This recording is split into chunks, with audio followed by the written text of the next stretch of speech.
Saviez-vous que Vocaloid aurait dû porter un autre nom? Salut tout le monde! Moi c'est Amy, une petite VTubeuse belge très fan de Vocaloid et aujourd'hui, laissez-moi vous présenter l'anecdote du jour à propos de Vocaloid, épisode 1.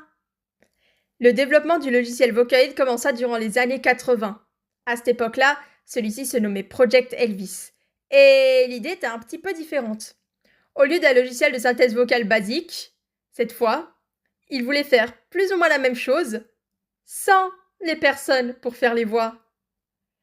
Du coup, vous vous en doutez forcément, mais le projet fut abandonné 2 ans plus tard, parce qu'il n'y avait pas vraiment beaucoup de monde qui était intéressé par le projet, mais surtout parce que faire des logiciels de synthèse vocaux sans des personnes pour faire les voix, c'est peut-être un peu compliqué, surtout à cette époque-là où la technologie est beaucoup moins avancée que maintenant.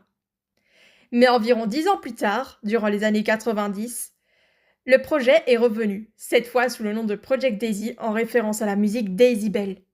Et il avance si bien qu'ils ont enfin eu l'idée de 4 chanteurs virtuels. Léon, Lola, Hanako et Taro. Et c'est vers le début des années 2000 que le logiciel est finalement sorti.